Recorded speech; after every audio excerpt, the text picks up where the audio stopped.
Welcome to the Indie Beacon Show, where readers can discover great new indie authors. Find us on all major podcast systems and YouTube. Join Mary Ann Faremouth on today's show.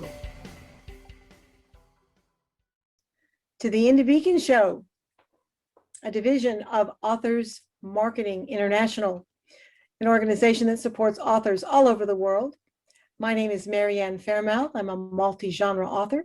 I will be hosting this episode today, and I have the distinct honor and pleasure to interview a multi-genre author that, in my opinion, has done some pretty neat things.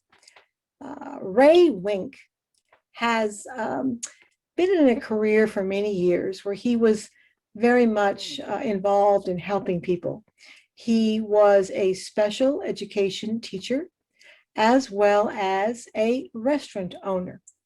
And at some point in his career, he decided to write. And he's produced over 40 multi-genre books. So without further ado, help me welcome Ray Wenck. Ray, say hello to everybody.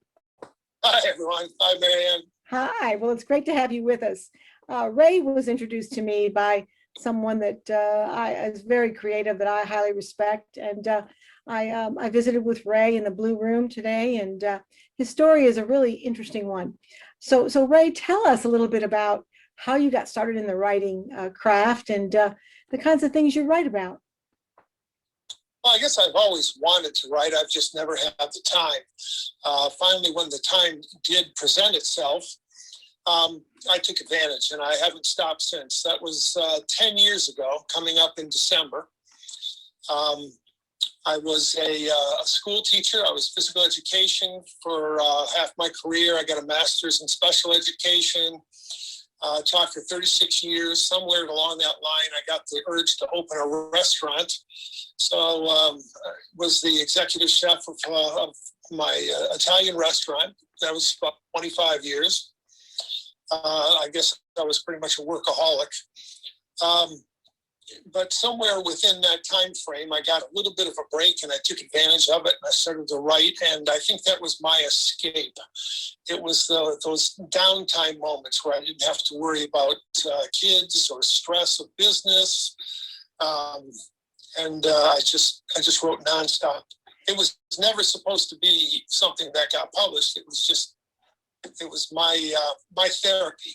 Uh-huh. And eventually, one of my customers caught me writing at the restaurant one day and insisted that I let her read it. She came back the very next day and said, "You need to get that published." And it was all up or downhill from there, whichever you think it might be. Well, what a great story. I think I think a lot of people that are listening to us can probably relate to your story, because I know for me, writing was a healing modality, and I think writing is a way for us to process lots of things. But I think, with your background in the restaurant industry, and of course, my dad owned a restaurant too, Ray, so I kind of relate to that. But I also think that writing sometimes is a way for us to process things. But more importantly, the thing that's so neat about what you do is that, when we write, if we write about something that can help someone else, I think that's really cool. But I think you write a lot about fantasy, about paranormal, about mystery. I mean, that's kind of cool. I mean, and how did you get into those genres? Well, to be honest, I'm not sure. I started off writing the Danny Roth mystery series, which basically it's parts of a life that I knew. He ends up being a school teacher. He accidentally stumbles into owning a restaurant. He plays on a men's amateur baseball team, and I'm a baseball fanatic. So I picked areas that I was familiar with and developed this character from there. It was quite a learning process. I had no idea what I was doing. When I do creative writing seminars or lectures or guest speaking things, one of the first things I tell the audience is that if I knew I was going to be a published author, I would have paid better attention in high school English. Well, I think we can all kind of relate to that. I think that, writing is certainly something that, we come about in various different ways and for various different reasons. But I know a lot of your books have been very highly acclaimed. I think one we talked about in the Blue Room today, I think was a top Amazon bestseller. Was that one of your mysteries or your paranormals, or what kind of a genre was that one? That was actually the second series that came about. That was post-apocalyptic. And I think that's a topic that always interested me. And that was something that was, I lost it here. Okay, are you there? Someplace. Okay. All right. So that was kind of, that was the one that did so well with the Amazon bestseller was a post-apocalyptic. And so, yes, random survival. All right. So tell me what that's about. I'm not, I'm a prescriptive nonfiction, a little bit of, urban fantasy, but my claim to fame is prescriptive nonfiction. So tell me and the audience what post-apocalyptic is really about. Is that like Star Wars, or what is that about? No, that would be more science fiction. And post-apocalyptic is actually a subgenre of science fiction. But it's basically any kind of thing that brings about some form of the end of the world. Mine, in that version, happened to have been a pandemic, which was written 10 years ago. So it had a lot of interest recently because of, obviously current events. Most of my stories, I like to take someone who's an underdog, who's an ordinary person, and put them in dangerous situations. I like to increase the level of their anxiety as the story goes along, and have them find their own unique ways out. In Random Survival, I chose a guy who was not a prepper, an expert, or anything like that. He was just a guy who survived, doesn't know why, and goes about trying to stay alive, doing all the things that he thinks might be necessary. Well, I think, I think those themes are prevalent in lots of stories. I think, essentially a story is a person in a place with a problem. And I think, look at Harry Potter. Our J.K. Rowling that's become so massively successful. Her books are about good and evil and about transformation. And I think that what you're talking about kind of lends itself to that. So I think especially now and recently with what we've all been through, I'm sure those books are getting some notice. Have you found that those books are a little bit more popular these days because of what we've all been through, Ray? For a while there, especially early on when nobody was doing anything, the sales of books in the apocalyptic genre increased quite a bit. It tapered off after a while, but I think a lot of people were curious to see how other people's viewpoints had a more severe form of what we went through ending. It did really well for a while. Lately, I think people are just so fed up with being inside that the sales have kind of dwindled a bit because they want to do other things.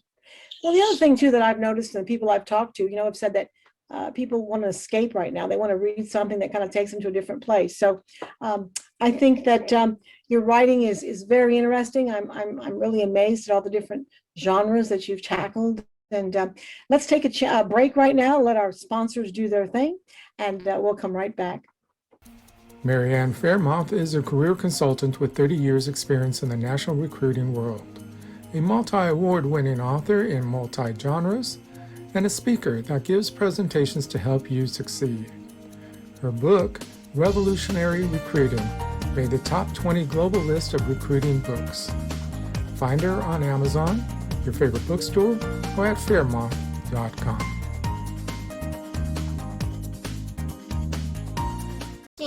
To embrace your children's imagination, check out Diane Floyd Fame's books for kids. There's The Moonling Adventures, all about the animals in the Serengeti. And then there's Harry the Camel, learning to love yourself just the way you are. Then The Little Girl in the Moon.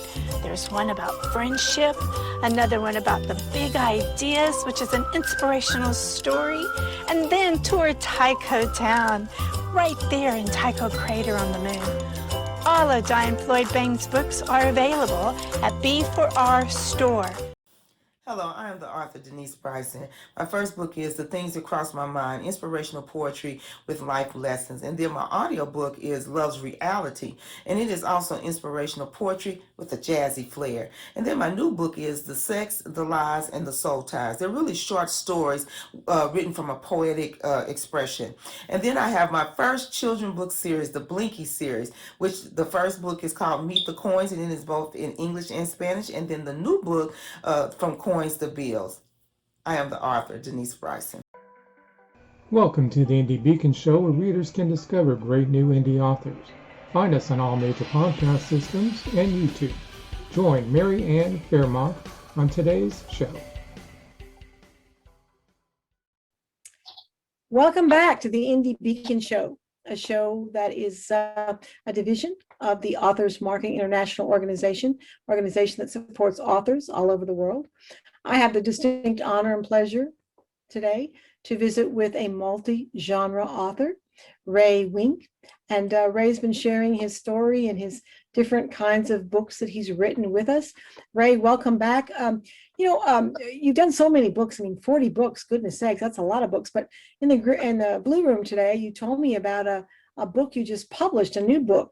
Tell us about that book, and was anything that's happened in the last 18 months a precursor or something that lended itself to you writing this book that just came out?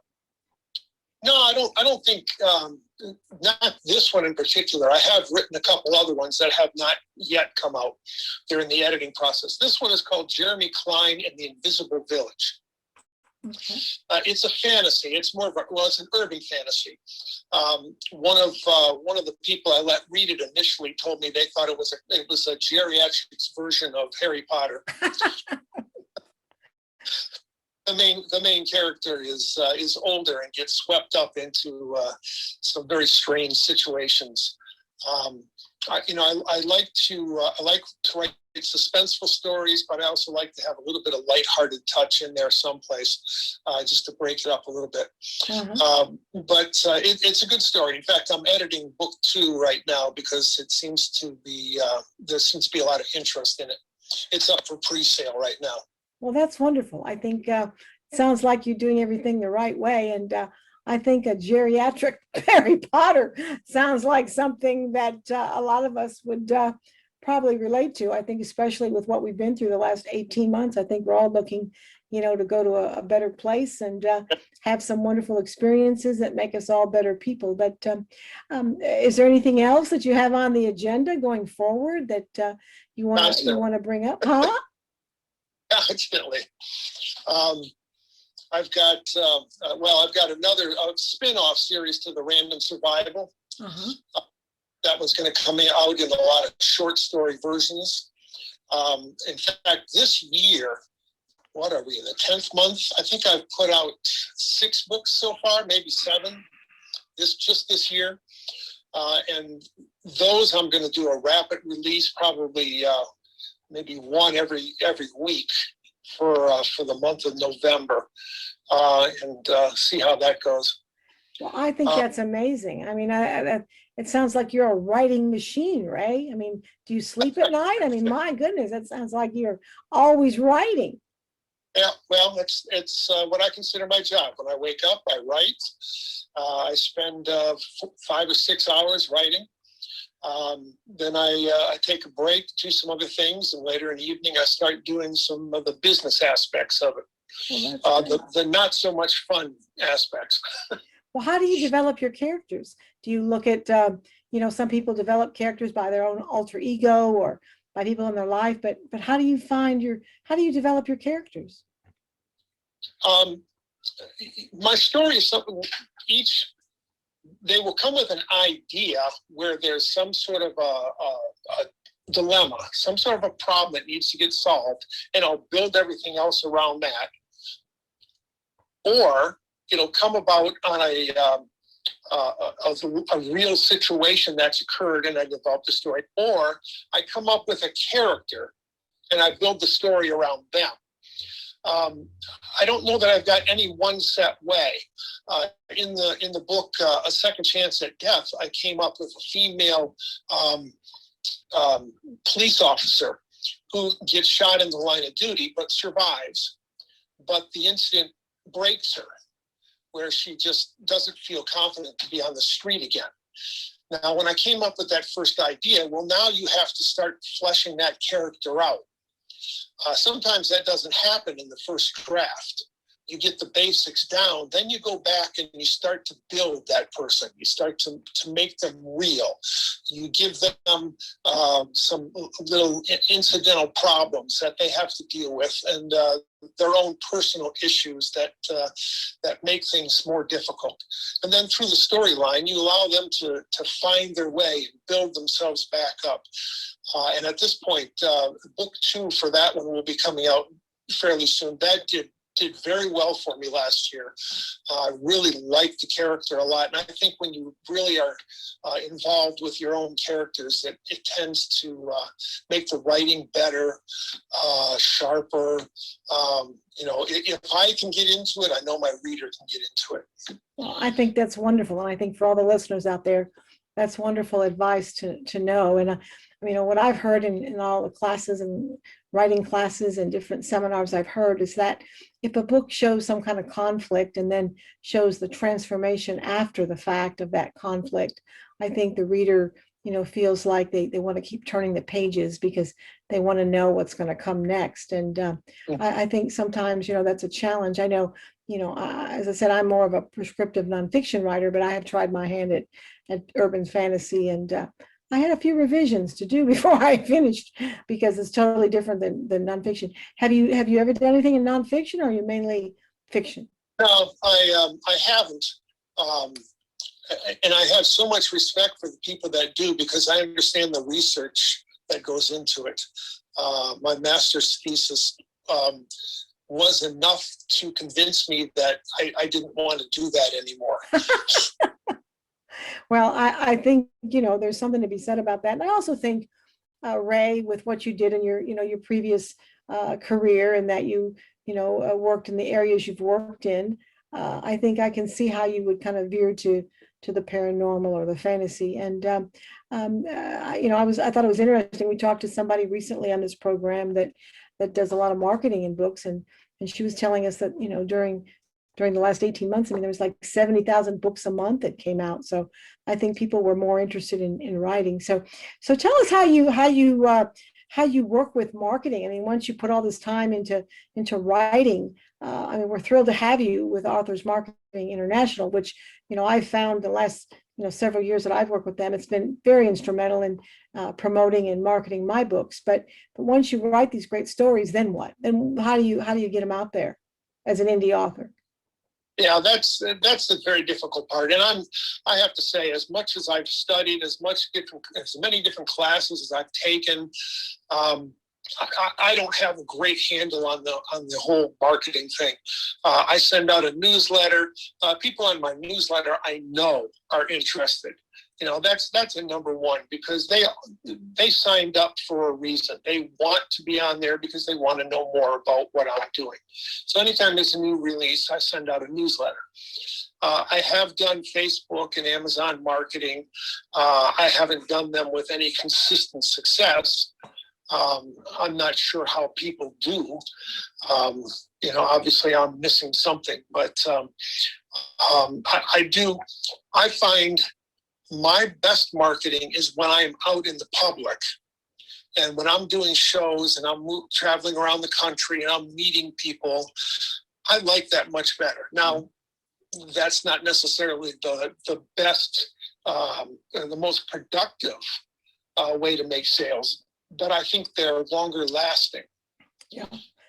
Because when I talk to that person and they get the feeling of my enthusiasm for this book, or they like the idea of the book, there's a better chance that they're going to go on to book 2, 3, or 4. Yeah. Well, I think there's a lot to be said about that, but I also have found that, working with other authors, working with author organizations, and I think, I mean, there's a lot of changes in the publishing industry. Working, have you have any audiobooks out yet, Ray? You work with that? Yeah. I do. Okay. In fact, I'm in the process of transferring the majority of my books over. I've got 8 out right now, and my very first book I ever had published, Teammates, is being produced right now.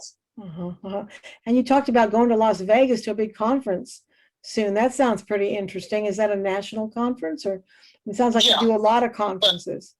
Yeah, it's probably international. It's just indie or indie authors. The 20 books to 50K conference. I've never been before. I've heard a lot of good things, but it's a good place to meet people, to network, share stories, good and bad, and maybe advance my career a little bit. All right. Well, I think you're doing all the right things, Ray, and we're thrilled to have you here on the Indie Beacon Show. And let's take a moment to let our sponsors do their thing, and we'll come right back. Publishing marketing package for authors. $1,500 value, save 40% now. Includes a 6-piece marketing kit of 250 bookmarks, 250 business cards, 250 postcards, 1 table banner, 1 table runner, and 50 download cards, plus book cover design, ebook creation, PDF setups, upload to Ingram Spark, scroll placement, video commercial, and interview on IBS, plus much more. Email bourgeoismedia@look.com for details, or bourgeoismedia.com. Hi, I'm Mel Greenberg, author of Running with Our Eyes Closed, book 1 in the Empty Nested series. To the world, Samantha has the perfect life. 3 wonderful children, a loving husband, so she thought, and a life split between Dallas and Italy. When her youngest leaves for college, it all comes crashing down, forcing Samantha to re-examine everything. Over 7 days in one of the most romantic countries in the world, Samantha faces the past she thought she'd overcome and begins to redefine her role as a woman, a wife, and a mother. What would you do if you had to put your life on hold to care for a loved one? Well, during COVID, almost all of us have been doing just that. I'm Charlotte Canyon, award-winning author, actress, and speaker. And my book, You Have to Laugh to Keep from Crying, shows you how you can revive, thrive, and survive with 4 golden rules. You have to love one another. You have to respect one another. You have to have patience with one another. And most of all, you've got to forgive one another. I'm Charlotte Canyon, and I approve this message. Welcome to the Indie Beacon Show, where readers can discover great new indie authors. Find us on all major podcast systems and YouTube. Join Mary Ann Faremouth on today's show. Welcome back to the Indie Beacon Show, a show that is a division of Authors Marketing International. We support authors all over the world, and today I have the distinct honor and pleasure to be interviewing and visiting with a multi-genre author that's been extremely successful, written over 40 books. His name is Ray Wenck. Welcome back, Ray. And you've done so many neat, interesting, cool things. I just think, as we all know, as authors, we can write our little hearts out, but the thing is how people get to know who we are. And if people are listening to this, and I think from what you've told us, it certainly is going to pique a lot of interest in your stories and your books. How do people find you, Ray? I mean, are you on Amazon? Are you on Barnes & Noble? Are you in the Indie Beacon store? I mean, what kinds of things do you do to where can people find you? I guess is what I'm asking. I do have a website, but the website I don't sell off of. I just have it lead back to the normal sites. I am on Amazon, Barnes & Noble, Apple, basically all the normal online sites where you can purchase books. Okay. Okay, well, that's great. And what I found, and I'm probably not as experienced. I've been an author since 2017. It's not so much, that you write, but it's like, what do you do after that? How do you, what do you do? And what's been helpful for me anyway is lots of conferences and giving, training seminars and things like that. But with a fiction book, with a paranormal, fantasy, apocalyptic, what do you suggest for our readers out there? What are some of the things you've done besides the conferences you're talking about that's been really successful for you to get your books out there? I get involved with the local libraries. Okay. I've done creative writing workshops for them. I do them for free. I do a bunch of different author, not get-togethers, but meet the author type of things. I've done those at libraries as well too, where I'll bring in 3 or 4 other authors, let them talk about their books, answer questions. So I try to do as much in the local areas as possible. What is your website address, Ray? What is your website address? Website, it's raywenck.com. Okay, that's good. Well, I think that you've given us all a lot of good information. I think that it sounds like you've had tremendous success as an author. I certainly hope that you become even more involved with Authors Marketing International, that you attend all of our different conferences that we have. We have lots of book fairs and really neat, cool things that reach authors all over the world. And I think you've got great books, you got great content. I think during these times, people are very interested in what you write about. So if you had 2 things or 2 or 3 tips to tell someone who's listening out there, Ray, who maybe is thinking about writing a book, what would you tell a person that's interested in the craft of writing that wants to publish? What would be the 2 or 3 tips you could tell them that might help them really flourish and thrive? Well, the first thing is, I suppose, one of the very first things I tell groups when I'm doing any kind of a lecture is I ask them a question. What do writers do? Mm-hmm. Surprised how often people can't do it. They write. You have to make time. You have to sit down. You have to do it. The other thing is, if it's something you really want to do, you have to find the time to do it. Don't get to a certain point in life and look back and say, I wish I would have. Take the time to do it. Well, I think you're a real testament of a successful author. And we're thrilled today to have the opportunity to have you on the Indie Beacon show. And we hope we can keep in touch and hear more about your success and the new books that you're bringing out. So with that, we're gonna end for this particular episode. My name is Mary Ann Faremouth. I'm the host of this episode for the Indie Beacon show. And we've just been visiting with Ray Wenck, a multi-genre author who's done very well. So we certainly hope you will continue to visit with us and be involved in Authors Marketing International. And again, thank you so much, Ray. It's been my pleasure to visit with you and hear about your great journey. Thank you so much. Thank you. Thank you. Thank you for watching or listening to the Indie Beacon Show, produced by Biala Bourgeois for the Authors Marketing International LLC. Copyright 2021. Voiceover by Biala Bourgeois. If you would like to be a sponsor of the show, please email us at authorsmarketing@outlook.com. If you would like to be on the show, please complete the form found on our website at indiebeacon.com.